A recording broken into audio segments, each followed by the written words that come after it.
Is old school RuneScape worth playing in 2023? Today I'm going to be talking about the pros and cons of playing RuneScape in 2023 and if I think you should get started now. The first thing I want to say is there's a lot of competition out there now. There's a lot of other great games that you could be playing using your time on, but today I'm going to try and convince you that old school RuneScape is definitely still worth playing in 2023. Old school RuneScape has a ton of content to offer. The thing about it though is it takes a very long time to learn if you are a new player. It's not just like one of those games where right out of the tutorial you kind of just know the gist of the game and you can kind of just follow something the whole time. You're pretty much on your own the whole time, and that's kind of the beauty of it. You can do things at your own pace, at your own time, and do whatever you want whenever you want. This also can take a very long time though to get anywhere, and this is what holds a lot of people back from playing the game, because to get to the high level fun content it could take hundreds or even thousands of hours and can be super challenging and time consuming. So what does RuneScape have to offer? First of all, we have skills. Now right now there is 23 skills and they are going to be making a new one, hopefully at the end of the year or sometime next year. So it's really never been a better time to join the game because we're going to be getting a brand new skill soon. Pretty much what the skills are is you can level them from 1 to 99, ranging from combat skills, training Slayer, all the way to something as simple as fishing and cooking. And each one of these can take hundreds and hundreds of hours to get to level 99, which is the level cap, and you master the skill pretty much. We also have quests and achievement diaries. Quests are not like the typical MMO quest. They're a huge storyline and can take a very long time to do, but they're very enjoyable at the exact same time. They're not just go kill X amount of creatures and come back. They're full fledged stories. And we also have a Runelight plugin, which you can get to help you with these quests to make them a little more easy. Back in the day, it was really tough to complete these. You'd have to have pretty much a YouTube guide on the side or a wiki page open to do the quests. And then we have achievement diaries. Every town in the game has a set list of achievements that you can do to pretty much complete each town. It's very cool. Also, there are clue scrolls, which are kind of just like buried treasure maps that you can get throughout the game, and you have to complete certain amount of steps, and maybe for certain steps you need a level requirement, another step you might need an item or a quest requirement, and at the very end of all of them you can get a big reward. And there's also different tiers of these, ranging from beginner all the way to master. We have collection log. What the collection log is, it's this huge book in the game which details everything, all of the creatures in the game, pretty much all of the activities you can do in the game, and seeing how far you can get with them. So say you really like one mini game and you spend a lot of time at it, you can actually complete that collection log. Same with a boss in the game. If you really like one certain boss, you can spend a lot of time there and get the completion of the log. Let's take a quick look at the collection log. We have bosses, tons of them, raids, clue scrolls, mini games, and other. Now pretty much when you green something, it means you fully completed it. So the activity, the Motherlode mine, is kind of like a little mining activity that you can do in the game, and as you can see, I've obtained 6 out of the 6 items in the Motherlode mine, so I have completed the Motherlode mine. I went and got the coal bag, the gem bag, and the full prospector outfit, so I've completed that portion of the game. There's so much to do, and if you go to the bosses, for example, you can go to, we'll just go to the Alchemical Hydra. This is a very high-end level boss in the game, and as you can see, I've completed 10 out of the 11 drops of the Hydra, and you can do this for everything in the game, which I think is so cool that you can keep track of everything that you do in this book. Also, RuneScape is a competitive game. We have a rank system where you can have be tracked on the leaderboards and compete with other fellow players. This is very hard to do, and don't expect to get like rank 1 in anything. There's so much competition in this game. Some people playing 18+ hours a day just to go for these ranks, but it is really cool to see the work you've done. You can be passing other people, and it's kind of motivating to play the game. We also have collecting gold and collecting items. So if you play this game, you can save enough gold from, bossing, maybe training your skills, and end up buying items and building your bank, which is something very important to do, and it's just so cool to see the value of your account always going up and up and up. If you're really into collecting money, you might really like this game. It's never been a better time to start old school RuneScape. We have the Runelight client, the client that I'm using right now. There's so many features to use with Runelight. There's hundreds and hundreds of little plugins that you can have to help you around the game. Very, very useful for new players of the game.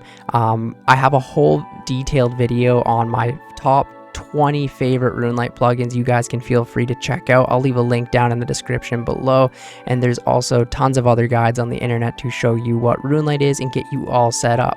Runelight can change things as simple as your graphics, or make it have little highlights on the screen to show you where to click, or give you guides for quests. Runelight is super helpful. We also have the Runescape wiki, which is actually part of their website now. You can get to the wiki right from their website and look anything you need to know about the game up. If you're stuck on a quest, you could search it there. If you want to know how to get a certain item, you can search it there. I've been playing this game for 15 plus years, and I still use the Runescape wiki pretty much every single day. We also have things like YouTube, where you can search guides up, or if you just want to know how to do something, you could search it up on YouTube, and I guarantee there's been plenty of guides made to help you. The community of the people that play this game have tons of guides on it, and you can tell that they're really passionate about the game just from hearing the way that they make their guides. Old school RuneScape offers different types of gameplay. We have completionist gameplay, where you can go for max level, finish all the quests and achievement diaries, which is kind of the way I like to play the game. I've always been a completionist type player. We also have a PvP aspect if you're into that, where you can fight other players in the wilderness or on a PvP world, and once you die, you will lose your items, but if you kill the other player, you get their items. This is very competitive. It's hard to get into and learn, but some people are extremely good at it and build their account specifically to be better in PvP. Then there is PVM, which is player versus monster, where there is tons of bosses in the game, tons of raids you can solo or do with a group of people, and it's honestly some of the most fun content in the game. We also have things like making money, training all of your skills and making money through it that way. Some people play this game just to make money. They might merchant items, flip items on the Grand Exchange, and just see how much money they can make. Some people build accounts just for flipping. There's so many different ways to play this game so that you can always be making progress. RuneScape has an AFK aspect to it, where certain skills, say fishing, like I'm doing right now, you can click on the fishing spot and then not have to really worry about it for another minute or two, right? And this is really good for people who are maybe in school or maybe have a chill job where they can kind of play it on the side. When I was in college, I AFK'd a lot of my skills, and it was really good because when I was writing essays or whatever, I would be still making progress on the game at the same time, so it would always keep me engaged and wanting to keep playing more and more. There's also focus content, where you can focus, get in the rhythm of something, and just put some headphones on, watch a movie, and play the game that way. Or there's really focused stuff, like maybe questing or doing raids with friends, where you are hyper focused on the game. There's so many different ways to play it, and I really enjoy that about the game. This helps for whichever mood you are in to play the game. Maybe you're really tired, you just want to sit back and fish or go mining, you can do that. Or if you're in a really hyper mood, you want to make a lot of money, you can go do some bossing or raids and be hyper focused on the game. Different types of accounts are huge. We have a regular account, which has no restrictions at all. You can trade other players, use the Grand Exchange, which is kind of like the trading system of the game, and pretty much do whatever you want whenever you want. Then we have this game mode called the Ironman, which is my favorite way to play the game. Pretty much what an Ironman account is you can't trade other players and you can't use the Grand Exchange. You have to gather all of the items yourself. So this is more for experienced players who want a challenge. Then we have a group Ironman account, which say you want to play with a bunch of your friends but not be able to trade other players, just the resources, the 3, the 4, the 5 of you gather together, you can trade between each other but nobody else. We have a hardcore Ironman, which you have 1 life So if you die, you will be reverted to a regular Ironman account. This can be extremely challenging, different ways to go ahead about playing the game. Then we have the Ultimate Challenge, the Ultimate Ironman mode, where you do not have access to a bank and you still can't trade other players or use the Grand Exchange. You just have one inventory and that is it. I recently just started playing an Ultimate Ironman, and because I'm an experienced player, it has been a lot of fun, but I would definitely not recommend this to new players. Lastly, the community for this game is absolutely insane. The amount of players you can meet on this game that will just be willing to help you is unlike any other game that I've ever played. You can form clans, create clan chats. We have Discord servers which you can join if you want to do a certain activity to find, like, say, a team to go raiding or bossing with. Then you can just fill up a friends list. The other day I was just talking to 2 random people, and I just became friends with them, and now I'm talking to them every day, and it's just all the time you can meet these types of players and you can do things together, which is really cool. Even if you are a restricted Ironman account, you can still do these activities. Not all of them, but you can do a lot of the activities with any player in the game. You can go to raiding together, do skilling together. I've even done questing with some of my friends before, and it's just been a blast. Finally, Runescape is definitely worth playing in 2023. It does take a little while to learn and maybe get used to compared to some other games, but once you really get into it and dive deep into it, you will have a blast playing it, and you can continue to play it for years to come. It's not super expensive to play either.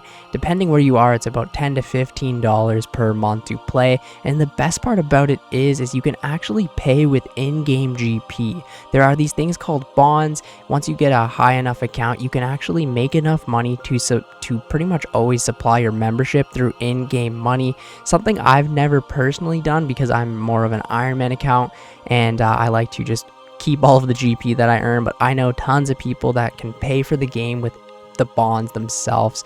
I would really recommend you at least give it a try, and if you are an experienced player who's maybe bored of the game, I would really recommend you try the Ironman game mode. I was really getting tired of the game few years back, 4 or 5 years back now, and ever since I made my Ironman account, I've just been so addicted to the game, and I just recently started the UIM, and that whole passion is back, especially now that I've maxed my Ironman account. And even now that I'm maxed, I've actually been playing more than I ever have because I feel so free and I can do whatever I want on the game.